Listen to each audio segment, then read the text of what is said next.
तो fit India के super hit bulletin की शुरुआत सब तो जुहू चौपाटी का ये बीच देखिए जरा, जुहू का बीच कह सकते हैं कि हमें इतना ज्यादा ये फील हो रहा है कि थोड़ा सा अंदर तो जाना चाहिए। दीपिका को मैं बार बार कह रही हूँ, लेकिन देखिए खबरें बताना बहुत जरूरी है। यहाँ से मुंबई में हम मौजूद हैं, लेकिन आपको यूपी की राजधानी लखनऊ की खबर दिखाते हैं, जहां बुलडोजर एक्शन देखने को मिला है। 50 घर बताए जा रहे हैं दीपिका, जो मलबे में तब्दील हो चुके हैं। कुकरेल एक नदी है जिसके किनारे जो अवैध जो अतिक्रमण किया गया है उसकी सफाई का काम यहाँ पर जारी है। ये पूरा मामला आपको इस रिपोर्ट में दिखाते हैं। ये तस्वीरें लखनऊ के भीकमपुर की हैं। यहाँ एक बार फिर एक्शन में नजर आ रहा है बुलडोजर।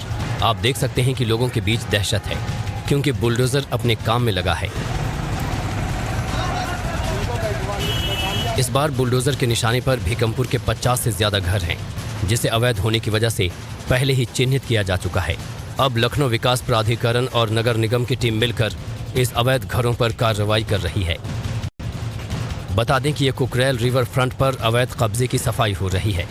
इस काम को करने के लिए मंगलवार को दल बल के साथ पहुंचे थे, लेकिन तब प्रशासनिक अधिकारियों और स्थानीय लोगों के बीच खूब नोकझोंक भी हुई थी। देश की अलग अलग राज्यों की, क्योंकि अभी इंदौर की हमने बात की दीपिका, तो मध्य प्रदेश के ही सिंगरौली में एक अजीबोगरीब वाकया या कह सकते हैं डेंजरस इश्क वाला वाकया जो है वो सामने आया है। यहाँ एक सिरफिरा बताया जा रहा है कि सरकारी स्कूल में घुस गया। और हैरानी की बात तो ये है कि क्लास के अंदर घुसा और चलती क्लास के अंदर इस शख्स ने एक लड़की को प्रपोज कर दिया। और उसके बाद क्या किया टीचर ने, देखिए रिपोर्ट। वो तो पसंद है, गिरा बोल पाए हैं। स्कूल में इश्क का पाठ पढ़ाता एक आशिक। नहीं करते ना, हम प्यार करते हैं। हम अगर लड़की मेरे से करती होगी ना तब सही है, नहीं करती है ना तब एक तरफा प्यार है तो एक तरफा हम बोले हैं। एक तरफा आशिकी, बच्चों के बीच खड़े आशिक में इश्क का जुनून, टीचर्स के सामने इजहार मोहब्बत।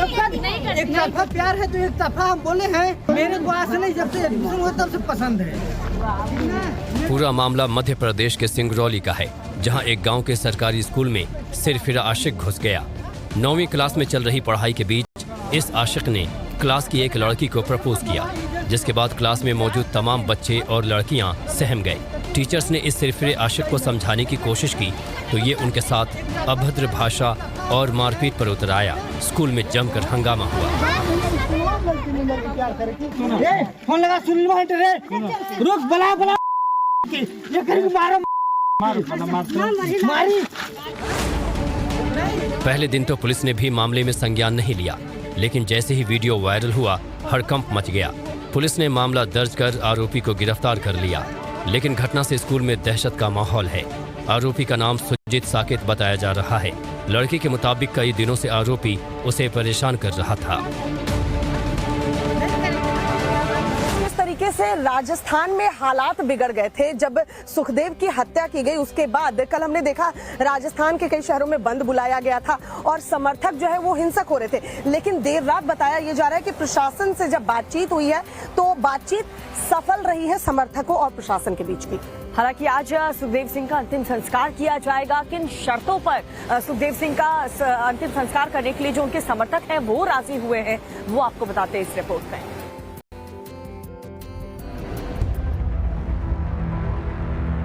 पहले मांगी थी ना, जब दे देते सिक्योरिटी तो आज ये दिन देखना न पड़ता।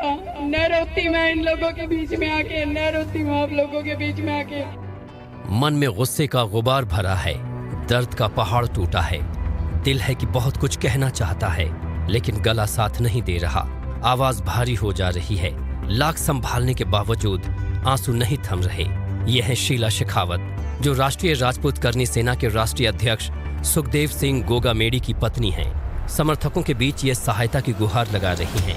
पति की हत्या के इंसाफ के लिए ये लोगों से साथ मांग रही हैं। ये झोली मेरी खाली है, आप लोगों को भरनी है और उन लोगों की मौत के साथ ही मेरी ये झोली भरेगी। अब आपको मेरे से वादा करना होगा कि आप जब तक नहीं लोगे, जब तक आंदोलन पूरा ना हो, उग्र भी कर सकते हैं, मेरा साथ देना पड़ेगा।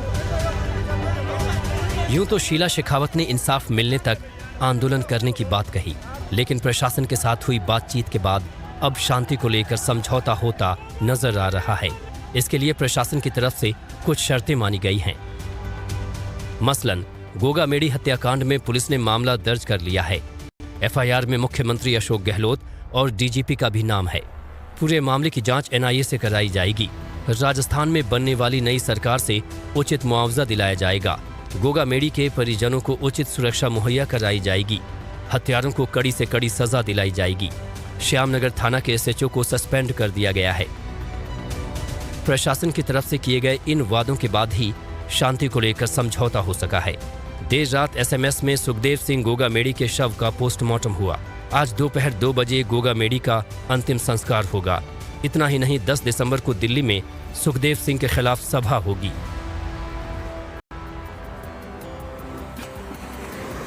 और बात राजस्थान के मुख्यमंत्री को लेकर के करें तो मुख्यमंत्री कौन होगा राजस्थान का, ये अभी तक तय नहीं हो पाया। इसको लेकर के चर्चाओं का बाजार काफी ज्यादा गर्म है। और इसी बीच इन सब के बीच जो वसुंधरा राजे हैं वो दिल्ली पहुंच चुकी हैं। बिल्कुल, और आला कमान से उनकी मुलाकात होने भी वाली है। लेकिन सवाल ये उठ रहा है कि क्या इस बार आला कमान वसुंधरा राजे को मुख्यमंत्री का पद सौंपेंगे, या हो सकता है दीपिका कि राजस्थान में क्योंकि कितने नाम आगे चल रहे हैं तो कोई नया चेहरा सामने आए।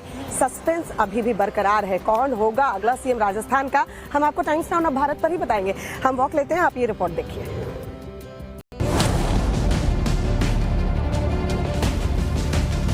राजस्थान में बीजेपी ने धमाकेदार जीत दर्ज की, लेकिन सीएम के नाम को लेकर फैसला करने में बीजेपी फूंक फूंक कर कदम रख रही है। रेस में कई नाम चल रहे हैं, लेकिन मुहर किस नाम पर लगेगी ये चर्चा का विषय बना हुआ है। इस बीच राजस्थान की पूर्व सीएम वसुंधरा राजे दिल्ली पहुंच गई हैं। सुबह केंद्रीय नेतृत्व से उनकी मुलाकात हो सकती है। दरअसल बीजेपी ने विधानसभा चुनाव के दौरान सीएम फेस की घोषणा नहीं की थी।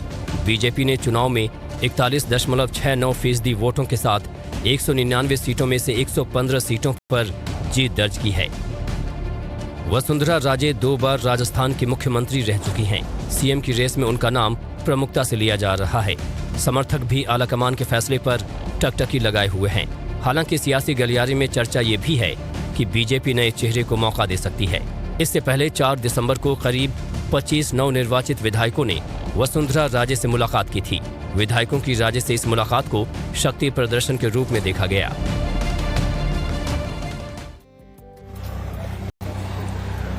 तो दीपिका, अगर वसुंधरा राजे दिल्ली पहुंची हैं तो जाहिर सी बात है आला कमान के सामने अपनी बातें रखेंगी। लेकिन अगर वो नहीं होंगी सीएम, तब सीएम कौन होगा? क्योंकि दावेदार तो बहुत सारे हैं, कई नाम सामने आ रहे हैं। बिल्कुल, नामों की लिस्ट भी टाइम्स नाउ भारत के पास है। बाबा बालकनाथ हो सकते हैं, या फिर अर्जुन राम मेघवाल हो सकते हैं, या फिर गजेंद्र सिंह शेखावत भी हो सकते हैं, या फिर हो सकती है दिया कुमारी भी। यही वो नाम है जो कि सीएम की रेस में फिलहाल काफी ज्यादा आगे चल रहे हैं। लेकिन वो कहते हैं ना कि बीजेपी के डिसीजन में सरप्राइजिंग एलिमेंट भी काफी ज्यादा होता है, तो किसी को कुछ भी नहीं पता, कुछ भी स्पष्ट अभी तक नहीं हो पाया कि राजस्थान का मुख्यमंत्री आखिर कौन होगा। इस पर भी एक रिपोर्ट आपको दिखाता है। राजस्थान विधानसभा चुनाव में बीजेपी ने भले ही बहुमत हासिल की हो, लेकिन सीएम का चेहरा कौन होगा ये तय करने में आलाकमान को काफी मशक्कत करनी पड़ रही है। सियासी गलियारों में एक ही चर्चा है कि आखिर राजस्थान का सीएम कौन होगा। क्या बीजेपी किसी नए चेहरे को मौका दे सकती है, या फिर वसुंधरा पर ही आलाकमान भरोसा जताएगा? पार्टी के राष्ट्रीय उपाध्यक्ष राजे 2003 से 2008 और 2013 से 2018 तक 2 बार राजस्थान की मुख्यमंत्री रह चुकी हैं। 2018 में बीजेपी की हार और पार्टी के भीतर बदले हालात के बाद ऐसा माना जाने लगा है कि राजे को किनारे कर दिया गया है। इससे पहले के चुनाव में वो मुख्यमंत्री का चेहरा थी, लेकिन इस विधानसभा चुनाव में पार्टी ने बिना सीएम का चेहरा ऐलान किए चुनाव लड़ा। वसुंधरा के अलावा कुछ और भी नाम हैं जो चर्चा में हैं। इनमें अर्जुन राम मेघवाल और गजेंद्र सिंह शेखावत का नाम प्रमुखता से लिया जा रहा है। मेघवाल पार्टी का दलित चेहरा है। प्रधानमंत्री मोदी के करीब होने के साथ ही साफ सुथरी छवि और आईएएस से सेवानिवृत्त होने की वजह से उनमें प्रशासनिक क्षमता भी है। वहीं सांसद बाबा बालकनाथ का भी नाम काफी चर्चा में है। बालकनाथ हिंदुत्व के चेहरे के बल पर दावेदारी पेश कर रहे हैं। बाबा बालकनाथ तिजारा सीट से जीतकर विधानसभा पहुंचे हैं। अब सवाल है कि यूपी के बाद राजस्थान की कमान भी कोई योगी ही संभालेंगे। लिस्ट में एक और नाम जयपुर राजघराने की राजकुमारी दिया कुमारी का है। दिया कुमारी सांसद थीं, लेकिन बीजेपी ने उन्हें विधानसभा चुनाव लड़वाया था। दिया कुमारी को पार्टी के कुछ नेता वसुंधरा के विकल्प के तौर पर आगे बढ़ाना चाहते हैं। हालांकि जानकार बताते हैं कि वसुंधरा राजे की तरह पूरे प्रदेश पर उनकी पकड़ नहीं है। तो देखिए, जब से राजस्थान के रिजल्ट आए हैं और तब से आने के बाद से 2 दिन तक लगातार जो वसुंधरा राजे हैं उनके घर पर सभी विधायकों के आने जाने का सिलसिला शुरू हो गया था और कहा यह भी जा रहे थे कि हो सकता है कि वसुंधरा राजे शक्ति प्रदर्शन एक तरीके से कर रही हूं इन सभी विधायकों को एकजुट करने के लिए। लेकिन जब पार्टी की तरफ से ये मैसेज स्पष्ट तौर पर आ गया कि अंतिम फैसला आला कमान का ही होगा और वही मान्य होगा, तब से वसुंधरा राजे के जो तेवर हैं वो भी काफी नर्म पड़ गए। बिल्कुल नर्म भी पड़े हैं और पोस्टर्स भी लग गए हैं दीपिका। देखिए, पोस्टर पॉलिटिक्स भी देखने को मिलता है। हम ऐसा क्यों कह रहे हैं? क्योंकि वसुंधरा राजे के घर के बाहर 2 बड़े-बड़े पोस्टर लगे हैं, वो भी पीएम मोदी की गारंटी वाले पोस्टर। और आप समझिए 3 राज्यों में जीत हुई है बीजेपी की और प्रचंड बहुमत से जीत हुई है। उस वक्त तक ये पोस्टर नहीं लगे थे, लेकिन जब से सीएम की रेस में किस तरीके से आगे चल रही है वसुंधरा राजे, कह सकते हैं क्योंकि मुख्यमंत्री रह चुकी है, तो ये 2 बड़े-बड़े पोस्टर्स लगे हैं। अब आप समझिए कि पोस्टर पॉलिटिक्स क्यों कह रहे हैं, क्योंकि राजनीति में कुछ भी ऐसे नहीं होता। इतना इंटरेस्टिंग श्वेता कि किसी को पता ही नहीं है कि हम सबके बीच में ही कोई एक मुख्यमंत्री मौजूद है, लेकिन वो कौन है किसी को भी नहीं पता।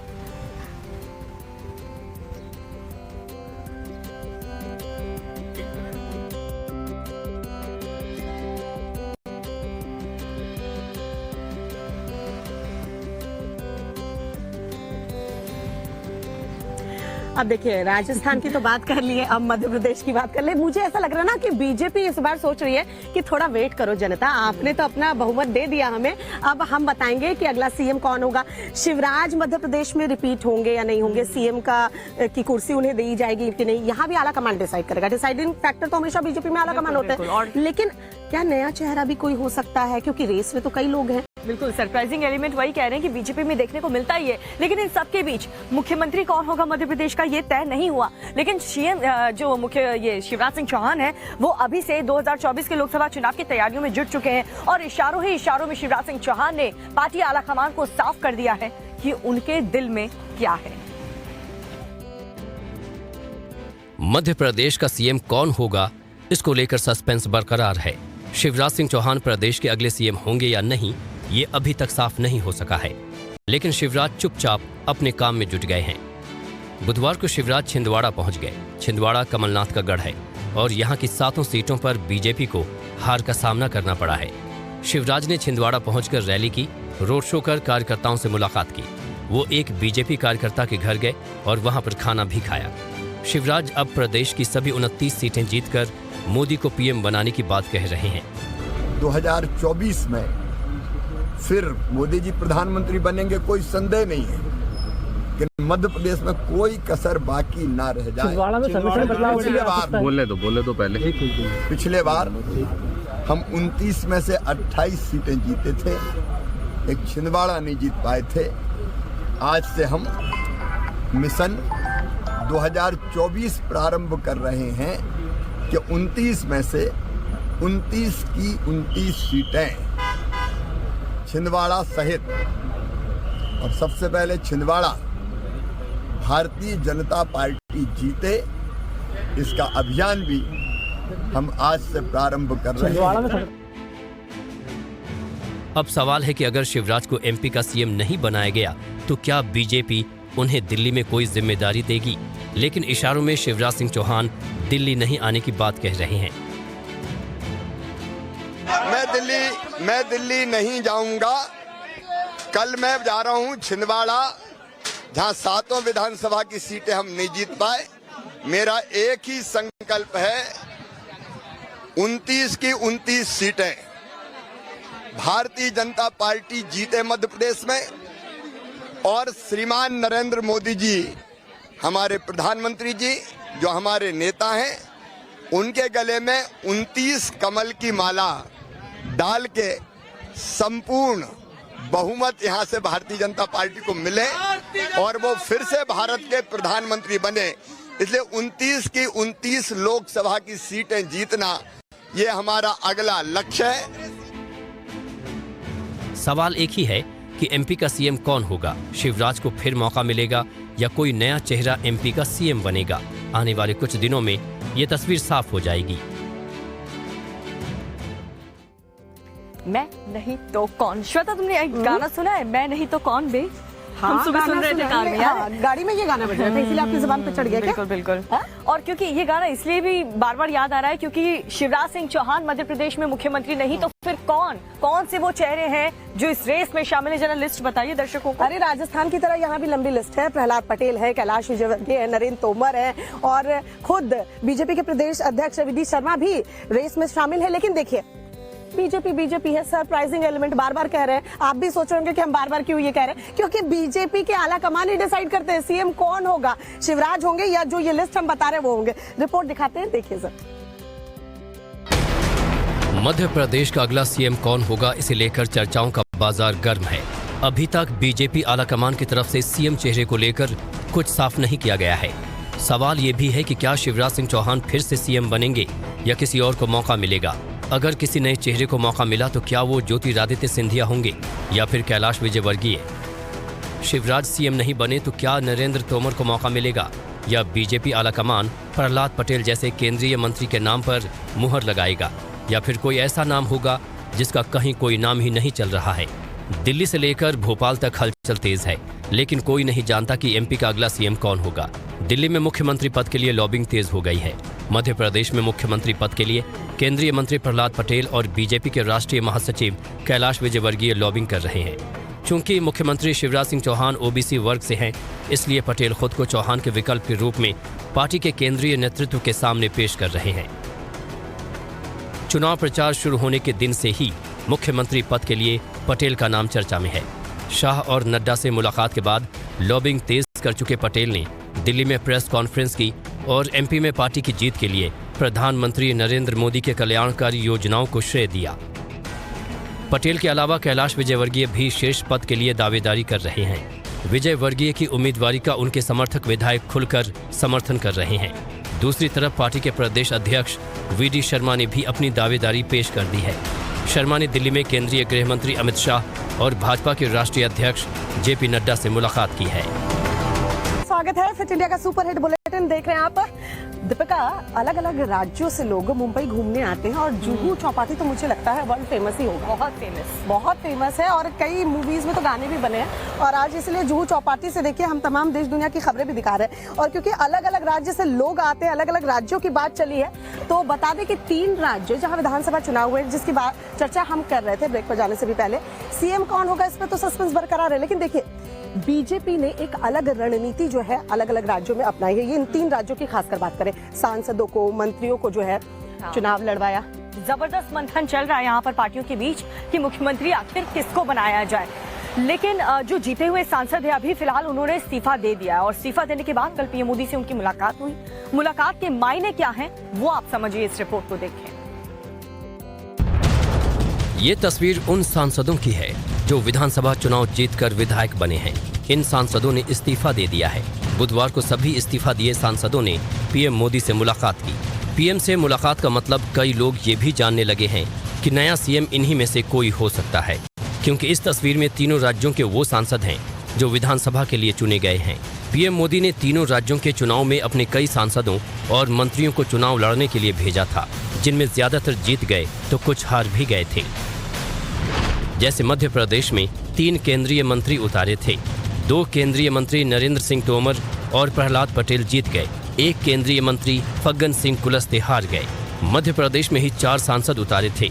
उनमें से 3 सांसद राकेश सिंह, रीति पाठक, उदय प्रताप सिंह जीत गए। 1 सांसद गणेश सिंह हार गए। राजस्थान में 6 लोकसभा और 1 राज्यसभा सांसद को चुनाव में उतारा था, जिनमें से 3 सांसद चुनाव हार गए, 4 सांसद चुनाव जीते। इनमें दिया कुमारी, किरोड़ी लाल मीणा, राज्यवर्धन राठौर और महंत बालकनाथ वो सांसद हैं जिन्होंने विधानसभा चुनाव जीता है।